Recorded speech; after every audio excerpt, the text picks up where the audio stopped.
Hello everyone, this is doctor same और आज हम पढ़ रहे हैं एविडेंस फ्रॉम वेस्टिजियल आर्गन। अच्छा जी, तो हमारा टॉपिक क्या था? वो होता एविडेंस ऑफ इवोल्यूशन। तो आज हम जो है वेस्टिजियल आर्गन से ऐसी एविडेंस देखेंगे जो कि हमारे पास इवोल्यूशन को साबित करने के लिए काफ़ी है। और ये जो वेस्टिजियल आर्गन का जो वो है एविडेंस है, this is the most convincing evidence. ये जो है बहुत ज़्यादा कन्विंस करता है, बहुत ज़्यादा लोगों को मोस्ट कन्विंसिंग एविडेंस है। अच्छा जी, सबसे पहले आप लोग को वेस्टिजियल आर्गन समझना है कि वेस्टिजियल आर्गन क्या होता है। देखो, हमारे पास आबा व अजदाद में, इंसेस्टर्स में 100 साल, 200 साल, 500 साल, मिलियन ईयर्स एगो ऐसे आर्गन्स थे जो किसी काम के काबिल थे। मतलब देखो, कोई ना कोई काम जो था वो ऑर्गन कर रहा था। जिस तरह अगर मैं आप लोग को एग्जांपल दूंगा कि देखिए कॉक्सिक या टेल बोन का, कि हमारे पास जो टेल बोन है, ह्यूमन में टेल बोन है और उसको हम क्या कहते हैं? उसको हम कॉक्सिक कहते हैं। आप लोग को अच्छी तरह पता है किसी ज़माने में ह्यूमन के इंसेस्टर्स में अकॉर्डिंग टू इवोल्यूशन ह्यूमन के इंसेस्टर में ये कॉक्सिक बोन जो है, जो आजकल हमारे पास है, ये कभी ज़माने में टेल हुआ करता था। पूरी की पूरी क्या थी? इतनी लंबी सी टेल थी। जिस तरह आप लोग मंकीज़ में देख रहे हैं, उसमें देख रहे हैं ना, तो उसमें क्या था? पूरी की पूरी टेल थी और ये जो थी किसी न किसी काम के काबिल थी। अब जो है फाइनली ये क्या हो रहा था? रिड्यूस हो रहा था, छोटा छोटा हो रहा था। क्यों छोटा हो रहा था? क्योंकि डिसयूज ऑफ द आर्गन हो रहा था टाइम के साथ साथ। जब डिसयूज हो रहा था, यूज नहीं हो रहा था, तो वो क्या हो रहा था?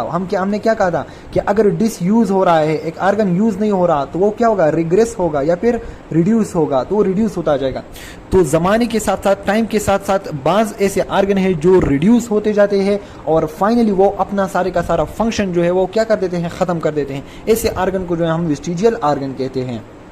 अच्छा जी, अब हमारे पास देखो वेस्टिजियल आर्गन के कौन कौन से एग्जांपल्स है आप लोग के पास। वो है ह्यूमन में अगर आप लोग देखेंगे तो नेक्टिटेटिंग मेम्ब्रेन ऑफ द आई, इसको थर्ड आईलिड भी कहते हैं। आजकल जो है ह्यूमन में इट इज़ रिड्यूस टू प्लाइका सर्कुलेरस। अब आप लोगों ने आई की एनाटॉमी नहीं पढ़ी तो आप लोग जो है इसके ऊपर ना जाए, सही है। अच्छा जी, उसके बाद आप लोग देखें अपेंडिक्स जो है, अब भी इसके ऊपर जो है बहुत सारी बातें हो रही है कि अपेंडिक्स जो है इसका मतलब है, इसमें बहुत ज़्यादा लिम्फॉइड ऑर्गन्स हैं और this play an important role in immunity. Still it is considered as vestigial organ. तो आप लोग याद रखें कि ये वेस्टिजियल आर्गन है, दो कि इसके बहुत ज़्यादा फंक्शन है इम्यूनिटी में। उसके बाद मैंने आप लोग को कॉक्सिक और टेल बोन का एग्जाम्पल दिया और ये आप लोग देखें मेमेलरी ग्लैंड्स ऑफ मेल। अब मेल्स में अगर आप लोग मेमेलरी ग्लैंड्स वो उससे मिल्क नहीं निकलता, वो जो है क्यों? मतलब टाइम के साथ साथ उसका जो फंक्शन है वो रिड्यूस हो रहा था। वो जो मेमेलरी ग्लैंड है वो रिड्यूस हो चुके हैं, नॉन फंक्शनल है in case of male. So this is vestigial. Vestigial कौन से है? जो असल में हमारी बॉडी में मौजूद है लेकिन उसका कोई खास फंक्शन नहीं है। और हमारे जो आबा व अजदाद थे 2000 साल पहले, मिलियन ईयर एगो, उनमें इन आर्गन का कोई खास फंक्शन हुआ करता था। जो टाइम के साथ साथ वो फंक्शन भी खत्म हुआ, आर्गन भी रिड्यूस हुआ। अब जो है चूंकि हमारे पास वो आर्गन मौजूद है तो इसीलिए साइंटिस्ट कहते हैं कि हाँ, हम इवॉल्व हो चुके हैं क्योंकि हमारे आबा व अजदाद के पास भी ये आर्गन मौजूद था। तो यही दिस इज द एविडेंस।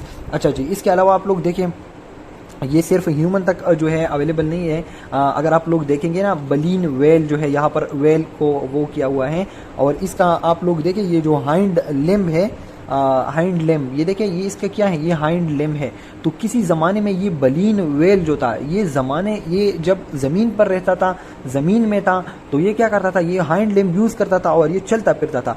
फिर जो है इसने एक न्यू एनवायरनमेंट अडॉप्ट किया in the shape of sea, ocean. वहाँ पर गया और इसने जो है एक और काम स्टार्ट कर दिया जिसको हम कहते हैं स्विमिंग। जब इसने स्विमिंग स्टार्ट किया तो हाइंड लिम्ब जो है उसका फंक्शन रिड्यूस होने लगा। वो जो है अब फंक्शन उसकी ज़रूरत हमें नहीं थी, तो इसीलिए वो क्या हो गया? रिड्यूस हो गया। And now it is present. अब ये मौजूद है लेकिन किस फॉर्म में है? रिड्यूस और नॉन फंक्शनल। तो this is vestigial organ example in baleen well.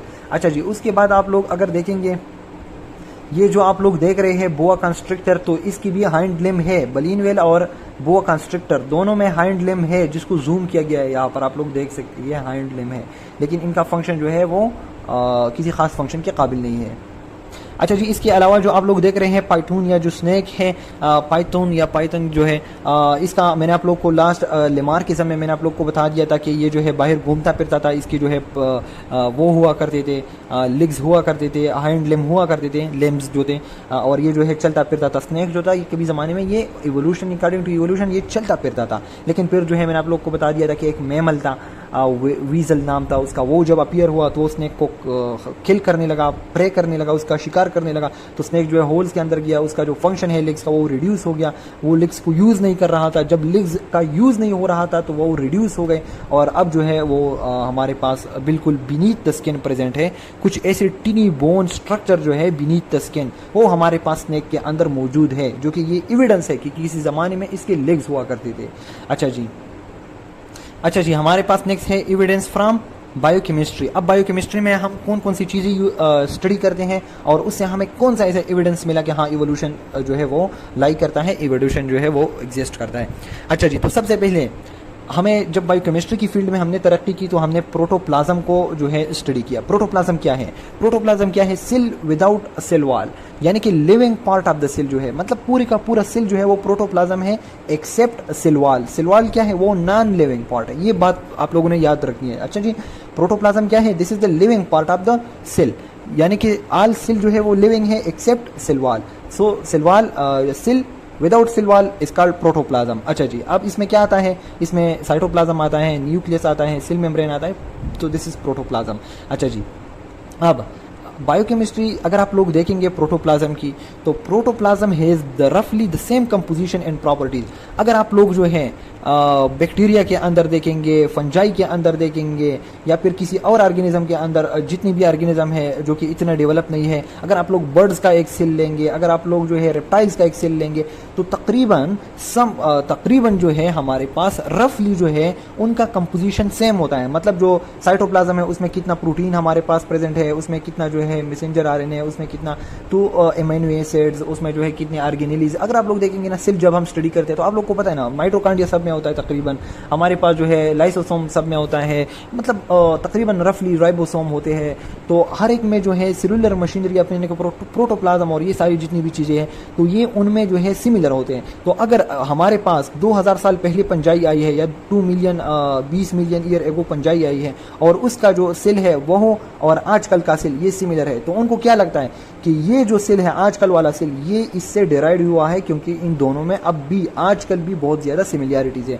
So this is the first one. अच्छा जी, आप लोग देखें तो डीएनए एंड आरएनए अगर हम देखेंगे किसी पुराने 2000 साल पुराने सेल का और आजकल के सेल का, तो उसमें डीएनए और आरएनए जो है उसमें बहुत ज़्यादा सिमिलैरिटीज है, बहुत ज़्यादा स्ट्रक्चरल और फंक्शनल जो है वो सेम है। तो ये भी एक एविडेंस हो गया। ये क्या देख रहे हैं? देखो एविडेंसेस में हम ये देख रहे हैं ना कि एक पुराना सेल जो है या लोअर ग्रेडेड, जिस तरह आप लोग को मैं लोअर ग्रेडेड से क्या मुराद, जो प्रिमिटिव है, प्रिमिटिव क्या है? प्रोकार्योट प्रिमिटिव है। अच्छा जी, बैक्टीरिया जो है वो प्रिमिटिव है, फंजाई जो है वो प्रिमिटिव है। उसके बाद आगे हमारे पास जो है मेटा जोन्स फिर आ जाती है और उसमें तो एक पूरी की पूरी लेडर जो मैंने बताई थी, तो पुराने ज़माने वाला और आजकल के ज़माने वाला ये हम कंपेयर करते हैं। अगर हमें सिमिलैरिटी मिल जाती है तो हम क्या कहते हैं कि this is evidence for evolution. तो इस तरह डीएनए आरएनए में तो तकरीबन सेम आ जाते हैं। प्रोटीन सिंथेसिस या फिर उसकी जो मशीनरी है, ट्रांसक्रिप्शन ट्रांसलेशन, तो वो भी तकरीबन सिमिलर होता है। सब में जो है एटीपी यूजेज एनर्जी। तो इसलिए बायोकेमिस्ट्री की फील्ड में अगर आप लोग सिमिलैरिटी देखेंगे तो हमारे पास पुराने और नए सेल में, मैं रिपीट कर रहा हूँ, पुराने ज़माने के और नए सेल्स में protoplasm, DNA and RNA, protein synthesis, ATP as the reservoir for energy, ये सब सिमिलर है। So this is act as a what we called evidence for evolution. अच्छा जी, अब हमारे पास क्या है? Evidence from molecular biology. देखो मॉलिक्यूलर बायोलॉजी में हम जो है मैकेनिज्म्स देखते हैं। यहाँ पर हमने क्या देख रहा, हमने जो है प्रोटोप्लाज्म की बायोकेमिस्ट्री, डीएनए एंड आरएनए की, प्रोटीन सिंथेसिस, इनकी जो है हम बायोकेमिस्ट्री देखी। मॉलिक्यूलर बायोलॉजी जो है ये मेनली जो है बिल्कुल मॉलिक्यूल और एटम बहुत माइन्यूट लेवल के साथ ये एसोसिएट करता है और इसमें हम मेनली मैकेनिज्म्स देखते हैं। मॉलिक्यूलर बायोलॉजी में हम मेनली क्या देखते हैं? मैकेनिज्म। तो अब हम देखेंगे कि पुराने एक सेल में और आजकल की सेल में क्या मैकेनिज्म सेम हो रहे हैं या डिफरेंट। तो साइंटिस्ट ने ये नोटिस किया कि पुराना सेल और नया सेल दोनों में जो है मैकेनिज्म मोस्टली सेम थे। तो उन्होंने कहा कि this is the evidence from molecular biology. अगर आप लोग को एग्जांपल देंगे तो देखें, same mechanism for trapping and transforming energy and for building protein from amino acid. अच्छा जी, अगर एमिनो एसिड मेरे पास बनते हैं, या देखो प्रोटीन सिंथेसिस जो आप लोग के पास होता है, ट्रांसक्रिप्शन ट्रांसलेशन, ये जो मैंने आप लोग को बता दिया, या फिर ट्रैपिंग, जिस तरह आप लोगों ने वो देखा ट्रैपिंग ऑफ एनर्जी, जिस तरह in the form of ATP, तो दिस इज, ये जो जितनी भी मैकेनिज्म है ये तकरीबन सेम है। अच्छा जी, उसके अलावा आप लोग देखिए DNA and RNA are the mechanism for the inheritance. अब डीएनए एंड आरएनए जो है ये क्या कर रहे हैं, ये प्रोटीन सिंथेसिस में भी इन्वॉल्व है और जो है अगर आप लोग प्रोटीन सिंथेसिस या फिर आप लोग कह सकते हैं इनहेरिटेंस, तो इनहेरिटेंस में जो इनहेरिटेंस जो होती है फ्रॉम पेरेंट्स टू ऑफस्प्रिंग, वो तमाम के तमाम में मोस्टली जो है वो डीएनए एंड आरएनए से ही होती है। अगर पुराना सेल है या फिर नया है, अगर 2000 साल पहले एक वो गुजर चुका है और आजकल का जो है, तो उनमें जो है इनहेरिटेंस की मैकेनिज्म जो है वो तकरीबन सेम ही है। अच्छा जी, इसके अलावा जो जेनेटिक कोड्स है वो भी तकरीबन सिमिलर्स है। जो जेनेटिक कोड में आप लोग के पास क्या क्या आते हैं, हर एक अमीनो एसिड को जो है खास कोड जो है उसके लिए उसको वो कर रहा है। आल्दो कि इसमें बहुत ज़्यादा डिफरेंसेस भी है, ऐसा नहीं है कि सब की सब जो है वो सेम है, लेकिन नियरली सेम है।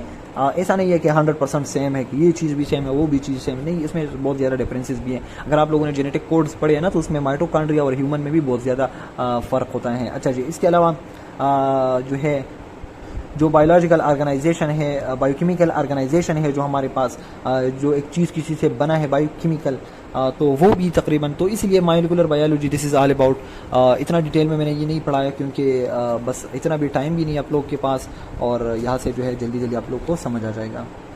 ये जो हमारे पास एविडेंस थे दिस वाज इजी, इसलिए हमने बुक से ही पढ़े, और ये जो है evidence from embryology, we will study this in detail in the next lecture, क्योंकि इसमें जो है बहुत ज़्यादा बातें हैं और जो आप लोग को समझनी चाहिए। So we will study this in the next lecture.